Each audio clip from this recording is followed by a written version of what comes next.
Minister of Children and Youth Services. Well, thank you, Mr. Speaker. I am very pleased to rise today to mark the second annual World Autism Awareness Day. This day was declared by the United Nations on December 18, 2007.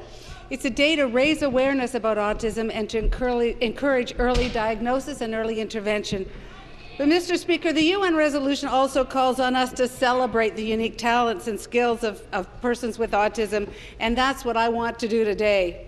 As the Minister of Children and Youth Services, I've had the great pleasure of meeting extraordinary people living with autism spectrum disorder, ASD, and I have been inspired by the talents they offer to the world. Last October, I was delighted to attend the Geneva Center for Autism's annual International Symposium. Since 1986, the Centre has been bringing together professionals, educators, parents, and researchers from around the world. But I was particularly impressed and overwhelmed by the talent of a young man with autism whom I met there. Michael Mikulak presented a dynamic comedy routine. As a ventriloquist and a comic, he used a puppet and his talent to leave an audience of over 1,000 international delegates in stitches. At the same conference, we were treated to the vocal stylings of a young woman named Samantha Moodis, who raised the roof with her musical talent.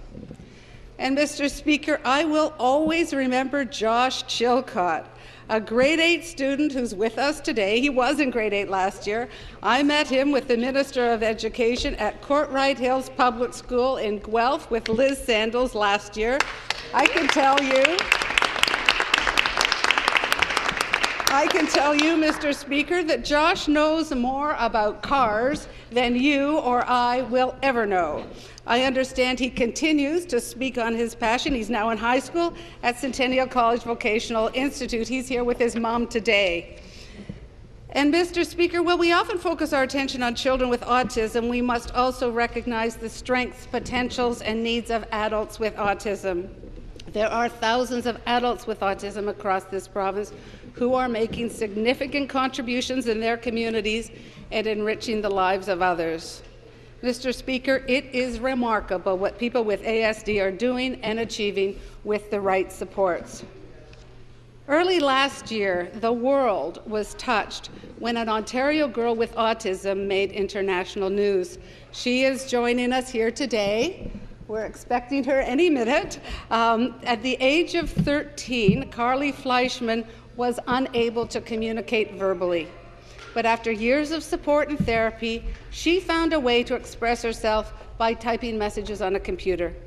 In fact, Carly provided extraordinary insight into what it feels like to have autism.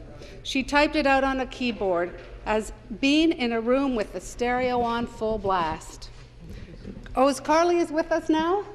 Oh, I'll introduce her when she. Oh, is she here? Wonderful. Welcome, Carly. She's up top. Carly further wrote, "It is hard to be autistic because no one understands me. People look at me and assume I am dumb because I can't talk or act differently than them. I think people get scared with things that look or seem different than them." Mr. Speaker, Carly's story is inspiring. When asked what she thought other kids with autism could learn by hearing her story, Carly responded by writing the following. "To tell you the truth, I don't know. I'm a girl with autism that learned how to spell and is now able to tell people what I think. It's not like I built 1,000 houses in New Orleans or found a way for people who don't have food get food. I think the only thing I can say is don't give up. Your inner voice will find its way out. Mine did." Mr. Speaker, as a society, we need to do everything we can to provide the very best support for our kids. We need to do everything we can to nurture their strengths and talents and to hear their voices. Lauren Dora is here with her mom, Pat Lalonde. She's another role model in her community. She is. She's a resident of Kingston and a figure skater who pursued her passion despite a surgery on her knee.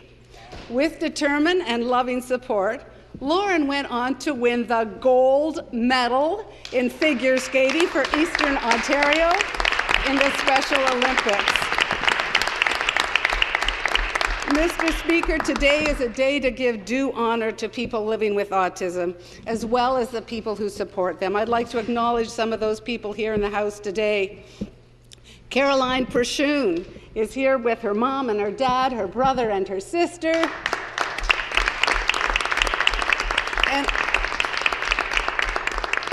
And I understand that Caroline is a whiz on the keyboard herself. Listen to this. She actually can drive a horse-drawn carriage thanks to her skills on the keyboard.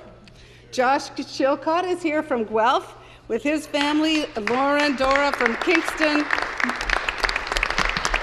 Margaret Spoutstra is here she's the Executive Director of Autism Ontario.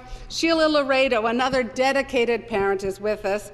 And of course, Carly Fleischman has joined us. Thank you all so much for being here.